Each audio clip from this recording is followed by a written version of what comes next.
Life Sketches of Ellen G. White. Chapter 1, Childhood. I was born at Gorham, Maine, November 26, 1827. My parents, Robert and Eunice Harmon, were for many years residents of this state.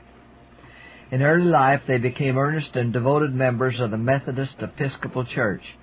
In that church, they held prominent connection and labored for the conversion of sinners and to build up the cause of God for a period of 40 years. During this time, they had the joy of seeing their children, 8 in number, all converted and gathered into the fold of Christ. Misfortune.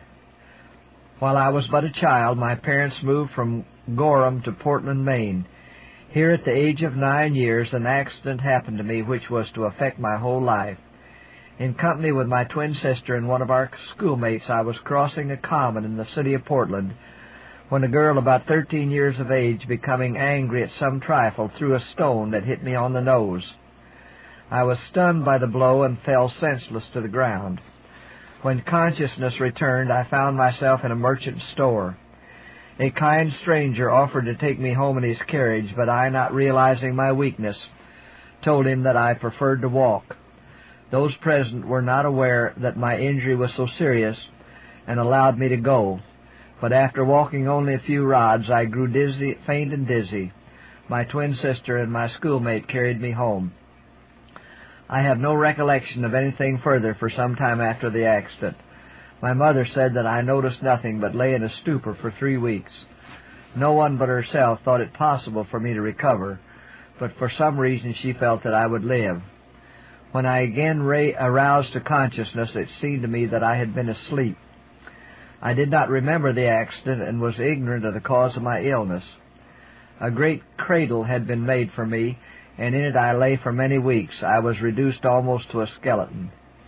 At this time I began to pray to the Lord to prepare me for death. When Christian friends visited the family, they would ask my mother if she had talked to me about dying. I overheard this, and it roused me. I desired to become a Christian and prayed earnestly for the forgiveness of my sins. I felt a peace of mind resulting and loved everyone, feeling desirous that all should have their sins forgiven and love Jesus as I did. I gained strength very slowly. As I became able to join and play with my young friends, I was forced to learn the bitter lesson that our personal appearance often makes a difference in the treatment we receive from our companions. Education. My health seemed to be hopelessly impaired. For 2 years I could not breathe through my nose and was able to attend school but little. It seemed impossible for me to study and to retain what I learned. The same girl who was the cause of my misfortune was appointed monitor to our teacher, and it was among her duties to assist me in my writing and other lessons. She always seemed sincerely sorry for the great injury she had done me, although I was careful not to remind her of it.